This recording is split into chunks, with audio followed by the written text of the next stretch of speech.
I'm Kara, and welcome to Soul Inspiring Business. I believe that all of us possess unique gifts and talents that allow us to serve the world and our own growth in the highest possible way. Our lives are an expression of our thoughts, beliefs, and actions.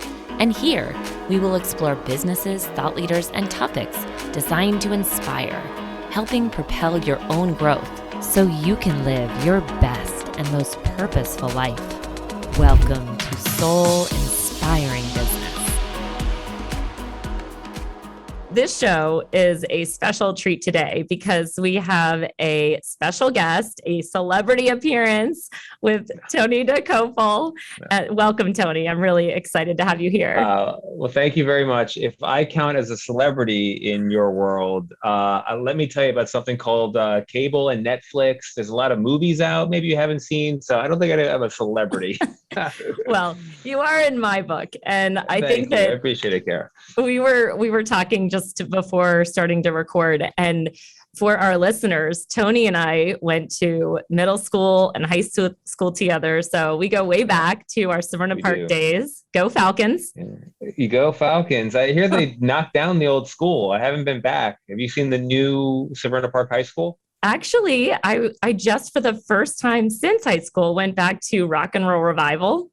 Wow. The big show. Yeah. So I went back with a few high school friends and we saw the show, and it was actually very cool to see it. And I saw, when I was back in there, Rock and Roll Revival in the day. So anyway, it was the first time I'd been back. It was very cool to see, but very weird at the same time. Yeah, I bet. I have not had the courage to return. I will, I guess, someday. I have a feeling I'll be hit with a real heavy dose of nostalgia, though. Yeah. No, I don't know if I'm ready for it. I have good memories. But I'm definitely, as I get older, I'm 41 now. I imagine you're in the same neighborhood since we graduated the same year. Yeah. There is something about this time in life when you start to measure where you came from and where you're going. Yeah, no, it's always kind of special to return, and a lot of nostalgia for sure. Although they weren't really our halls, right? It's totally new halls because it's a totally new school, right? Yeah. But anyway, so this is really special to have you here. We were talking a little bit, before the show, and I was telling you how just really awesome it is, and it's true to see. We experienced a phase of life together, and to really watch you grow into your own, to really use your unique gifts and talents in a way that is really impacting the world and other people and touching people in a unique way. And it's cool to see somebody that you knew back then really succeed in a really big way. And of course, you've got a beautiful family and all of those things. And so just congratulations on all the success. So it's Thank cool. You. And Thank I you, think, Kara.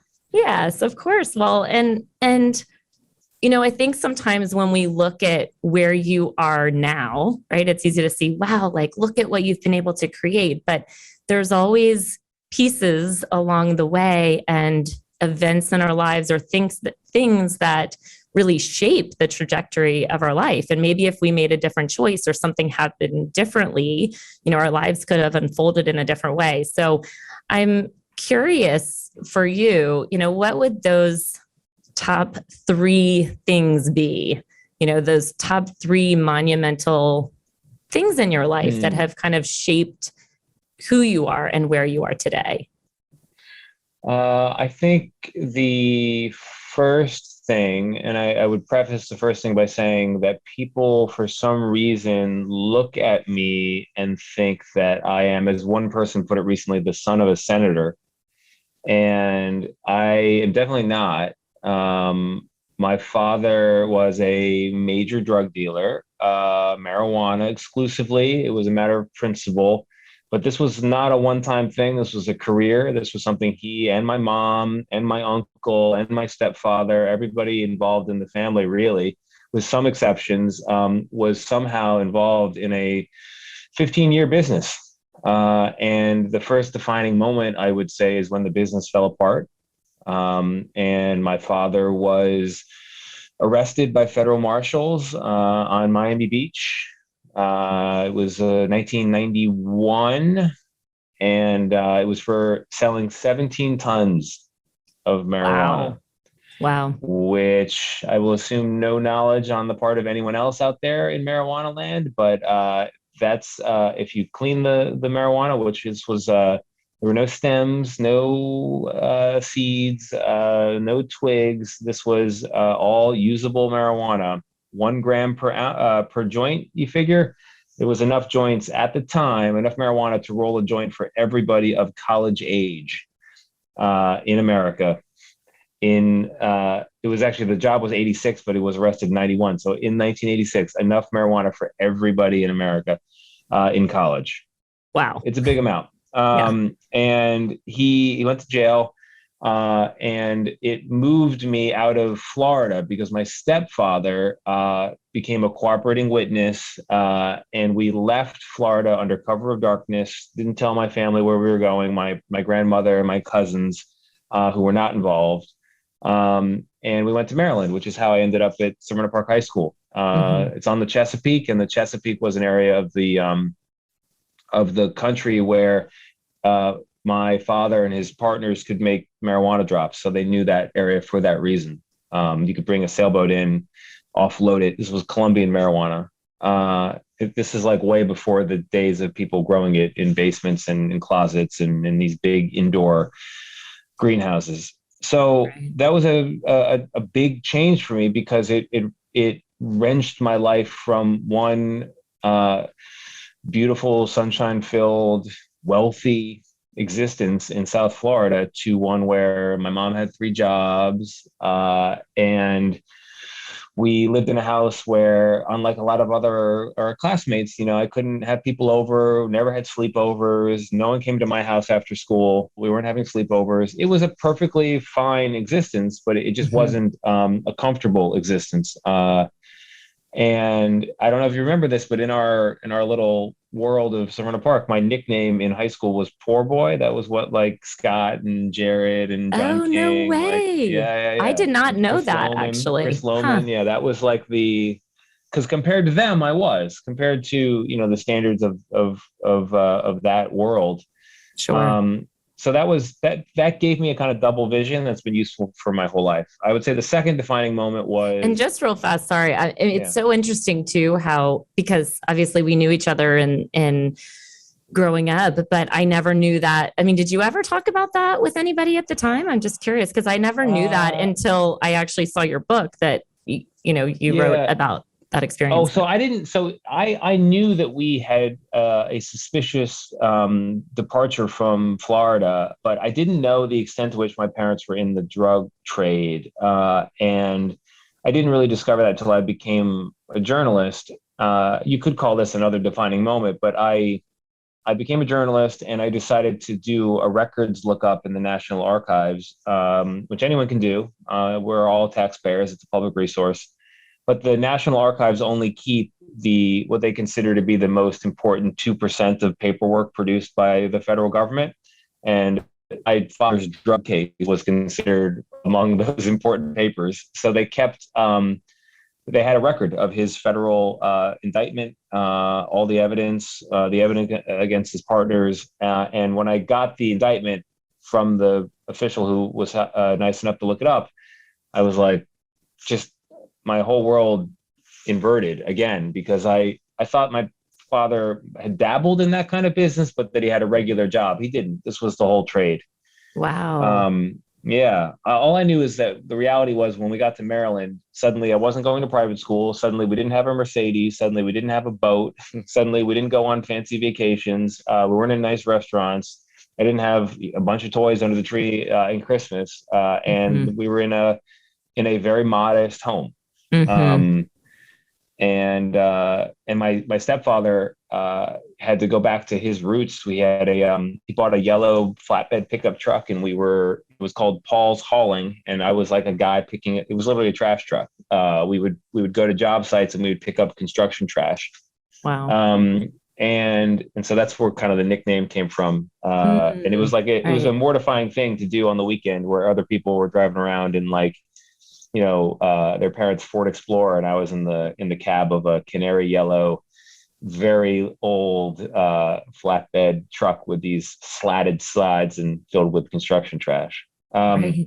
But I'd say the second defining moment would be when I realized that I wasn't just good at baseball, I was really good. It gave my life kind of shape, baseball did. And it gave me something that was it was an advantage. It was if I'd been disadvantaged in other ways, my parents had made these choices. I don't think anyone would call them great choices on my dad's side for kids. So if you're disadvantaged in that way, it was a great advantage to discover that, like, oh, you have some talent in something. And so I became really committed to developing it. And because I felt this sense of loss from like having a lot to not having a lot. I really Mm, worked hard and I was able to get a scholarship. So that would be a second defining moment, getting a absolutely. Yeah. college baseball scholarship. And then I At think a third GW, defining right? moment I mean, at at GW. GW. Yeah. Yeah. So, I mean, an Yeah. Yeah. One of the incredible, most expensive schools in the country. Yeah. right. Right. Yeah. Super So from poor expensive boy to, to like, yeah, to scholarship kid at the rich college. Yeah. right.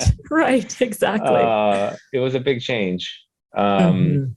And then I think parenthood would be another defining moment. I have four children. I had two kids in my 20s with my first wife, and becoming a father is another kind of added vision one has. It forever it puts you in touch with not just your immediate future, but the sense of the future beyond. You're now interested not only in yourself but in generations, and it also gives you a new imaginative capacity to think about the past and who your parents were and what they were trying to do and what their parents were trying to do and why they were the way they were. Plus, it teaches you about love. You don't know what love is really until you have kids. It's true. There is something to that. You can have a rich and fulfilling life without having children, but once you do have them, it is a Rubicon. You cross something, you experience something. Yeah. And I think those three moments have contributed to me having this life that I could not have imagined, but now it makes perfect sense as a journalist, where you get to experience a big range of other people's experiences and then try to translate them in a way that connects one person to another, or one person, hopefully, to a lot of people. Right.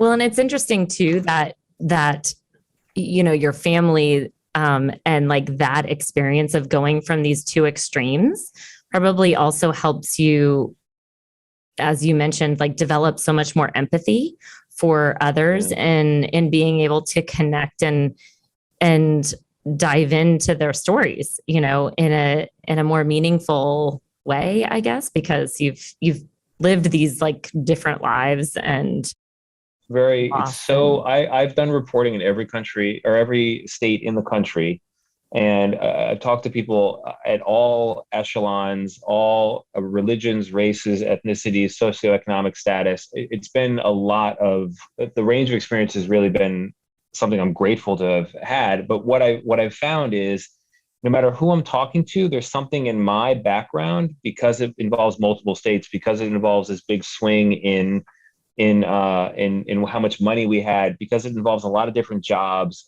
because it involves the criminal justice system, because it involves drug laws, because it involves sports.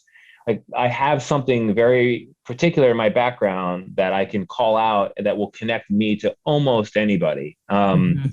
And it's been really helpful. And also a reminder that, like, just we all really have those connections. Maybe other people have to work a little bit harder, but they're there. You know? Yeah. And before we started talking, and we were just kind of talking about, like, I know I was a little bit shy in high school, and now I'm doing a podcast, and of course you're like, broadcast journalism on TV every day. But my recollection, it was funny, was that you were a little bit more shy or reserved in high school. So it's neat to see how you've kind of come out and using your gifts in this way, right? So what was it about journalism? Like, what attracted you to journalism, or did you ever see yourself on a morning show or on TV? No. I mean, I'm really Definitely curious. not. Yeah. So I did not dream of broadcast journalism. I didn't dream of morning show television. In my 20s, became very interested in writing.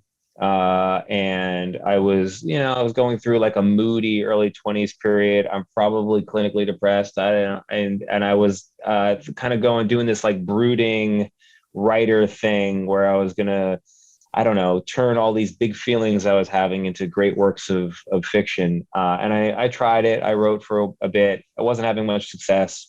And then a friend of mine in my first job, which was at a PR firm, she introduced me to some narrative nonfiction, some journalists who write with story. And it was the first time I realized that was even a job. And so I became interested in magazine writing, nonfiction books, and then went back to school, no scholarship this time, to Columbia to learn the kind of cultural history of America and also try to write. And that's when I got an internship at the old Newsweek, which used to be, I mean, ask your parents, like it was a thing. This was 2005 when I got 2006 when I got the internship.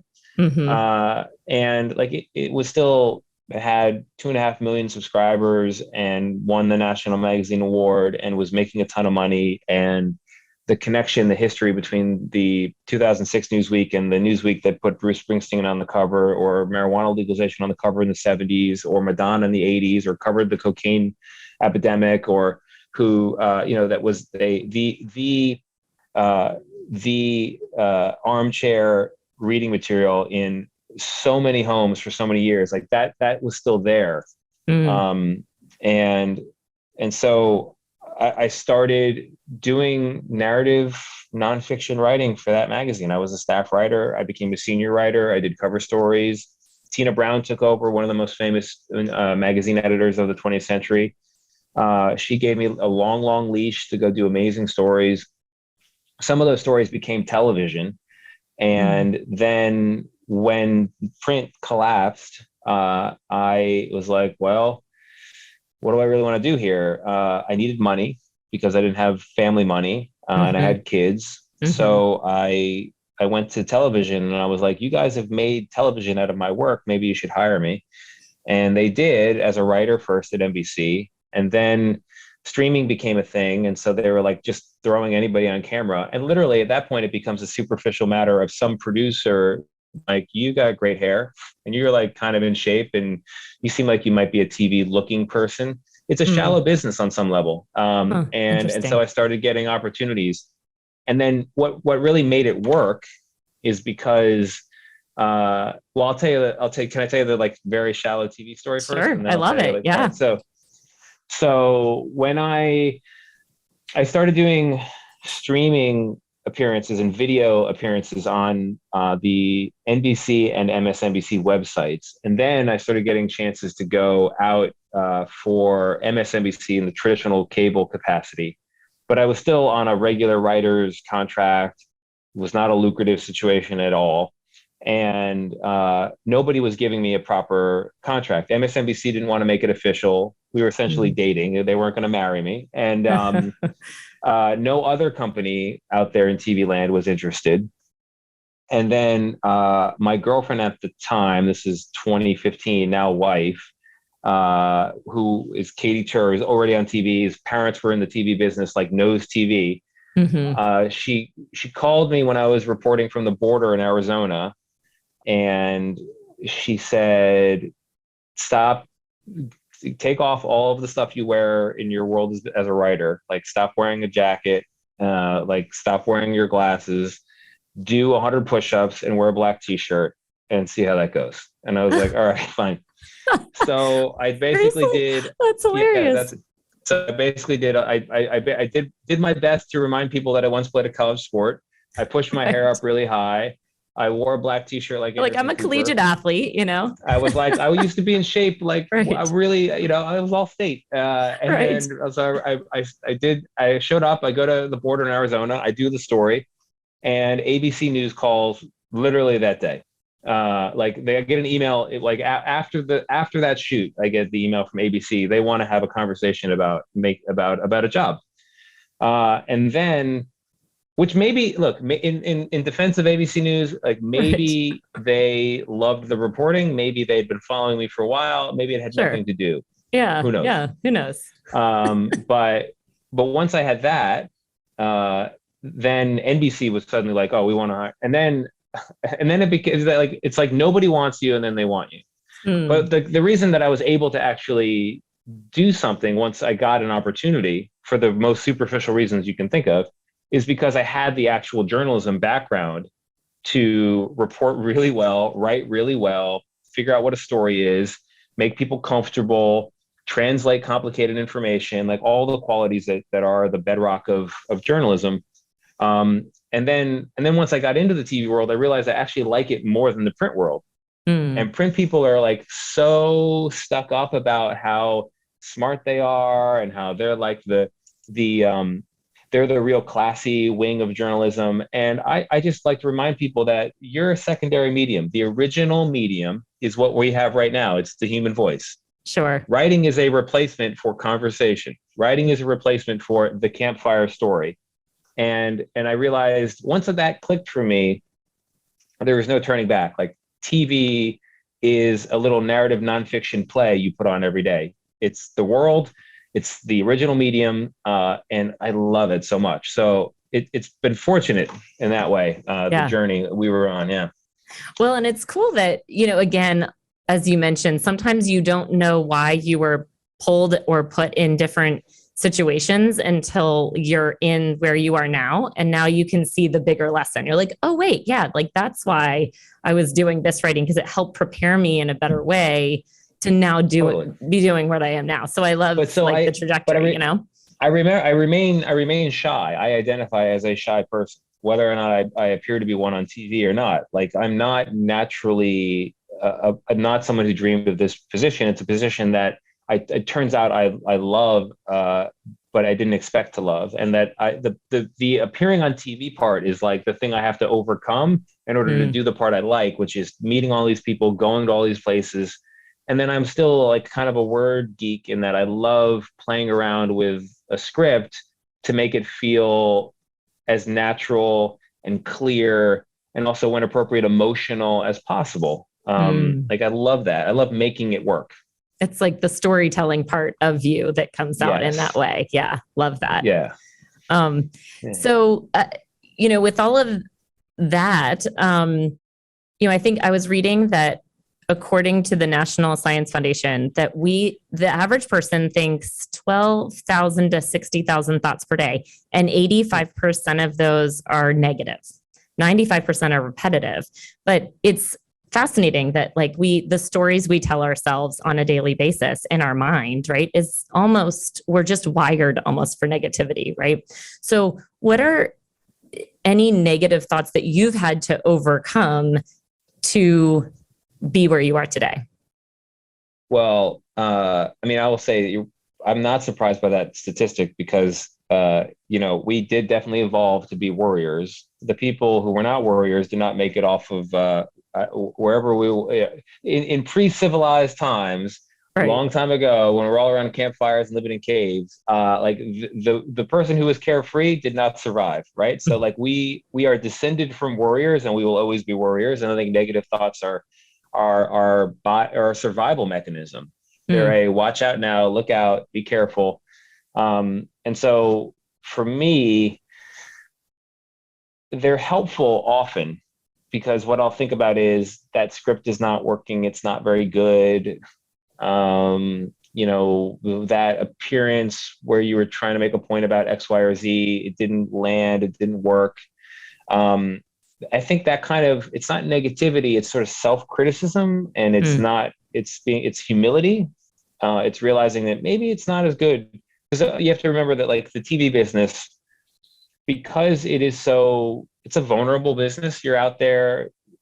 It's not only your work, but it's literally you out there. mm-hmm, um, I think people are vulnerable, and so there's a lot of like, good job, great job, wonderful job today, you did great, that was wonderful, we loved it. Everyone will tell you that, and there's a mm, reason why. But you have to remember that, yeah, well, was it really that good? I don't know. You're in danger of everyone telling you great job until the day you're fired for actually not doing a great job. So there's a part of me that is always ruminating on how it went, how it's going, and how it can be better. And it's a critical thought, but not a negative thought, which I think is an important distinction. The negative thoughts that I think are unhelpful are they're thoughts about, I think they're the thoughts we all have about like feeling like a fraud, feeling like, you're undeserving, feeling like you're going to be found out, feeling like you don't fit the mold. And I try to clear those out. But like as the week goes on and you have less sleep, it's amazing how sleep is tied to just fitness in all ways, like mental fitness, physical fitness. Like there's something about being fatigued that makes it harder to block out sort of these undermining self-thoughts. So yeah, I think I have the classic case of imposter syndrome that a lot of people have. And I think it's interesting to hear you say that. And I think that refreshing at the same time, because we all kind of go through this, right? And it's about how do we, especially with social media and like see in comparison and like, am I as good as this, or am I, there's just this like all around our whole society. So it's like learning how to just transcend those and realize that like it's what makes us human, but it doesn't define us, So yeah. And your self thoughts can be very wrong, right? Like every thought is not a good thought. Right. Yeah. Well, and lastly, so this show, we talk a lot about just the energy. I think energy is creation. And so it's the energy that we put into our work, into our business, into our families that can create the vision for our life. And so I'm curious, what is in your heart, in terms of what you've done a lot of things. And again, as we've talked about, it's really cool to see you on the morning show every day. And I believe you have a new, is it called Uplift, right? Your new series? Is that right? Well, we do. Yeah. So we have a every day now, in the beginning of the 8 o'clock hour, we have a little Uplift segment, which is like the Uplift brand. And usually my colleague Vlad does that one, but then I do a whole 30-minute like collection of the Uplift moments for our streaming service, just CBS News streaming. And that just started right in February, I believe. Is that right? Okay, because I saw that, and that's so cool because again, like the intention of this podcast is really to help inspire people and to, help them see themselves maybe in a different light and see their lives in a different light, that, we all have gifts and talents and abilities, and it's just about discovering what those are and then being able to create something with those in the world and create big impact. Right. So I love that, you're doing that series and putting, sometimes the media gets a rap for, creating a lot of negativity. So, having a positive spin and being able to really lift people up, I think is so powerful, even, especially now. But going back, just to see, what's your next big vision? What do you see for your family, your career, and what's in your heart about what you want to create? Oh, man, I'm not sure because, the job that I'm in is a dream job. It is a job I could do forever. And most people in the TV business, the reality is they don't get to decide when they leave. Someone else decides when they leave. So I'm going to keep doing this job for as long as they'll let me. And after that, I still have that original love of writing, not just writing for TV, not just writing for my voice or for, not just writing for my voice, but there is something, there's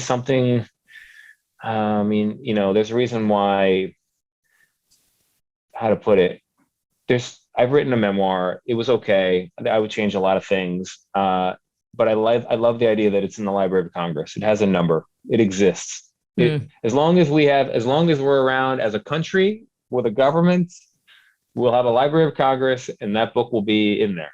And Very it's a nice cool. feeling to feel like you've contributed to the, I don't know, to the creation of I don't know, this ongoing endeavor here on planet Earth. I used to love that about the old Newsweek. You know, you'd have a weekly edition, you'd write articles, you'd edit articles, and then they would go into these giant databases. And I used to try to think about the future historian long after we're all gone, who's trying to remember, like, what was it like when what was it like? I'm trying to think of an example that's not doesn't take us into the sidetrack. You know, that craze around the hidden treasure of Forest Fen. What was that moment like? And then like imagining this future sort of finding my work and parsing it. So I think what I would want to do is write a book.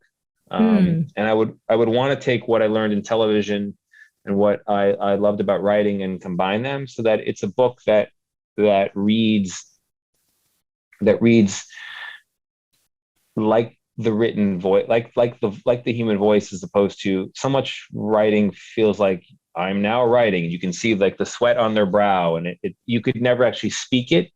A Hmm. conversational book about a topic I'm not really sure.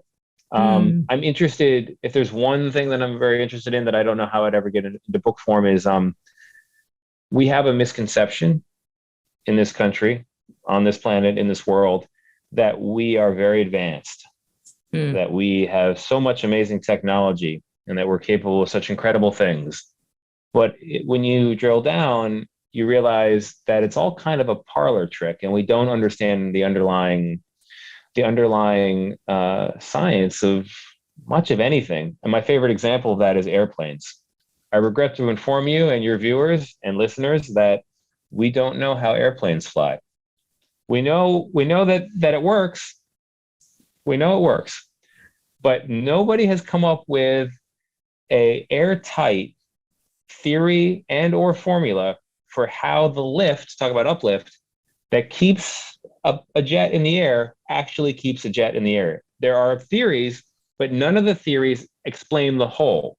Hmm. So that's my favorite example of Interesting. like, we don't really. So there's a whole lab at NYU where they do fluid dynamics, and they are trying to still work out both big questions that are way far out in advance and fundamental questions like, where does the lift come from? Like Right. there's the airfoil theory, but that doesn't actually give you enough lift to lift a jetliner. So like, and also if the airfoil theory, but like the one theory they have is that the air changes trajectory around the wing, and that creates a lift, which it does. But then how come planes can fly upside down? Doesn't make sense. Is Ah, it like interesting. they don't really know. Right, Uh, right. That, it is interesting. And I think the other thing that I think sometimes, because I have a lot of friends that are doctors, and sometimes like they'll like, and I think in our world, not to go too off topic, but like, we think, gosh, they know everything because they know the human body, right? But like a lot of times they'll be like, well, I think it's this. Like I'm yeah, guessing, I no. think, right? Like Sleep everything's is just another a great one. right. Exactly. It's Like like we what is the feeling as a person who works on a morning show and doesn't get enough sleep, the feeling of being refreshed in the morning? What is that actually in the cell? Do you have a battery? Is it now like a full green bar?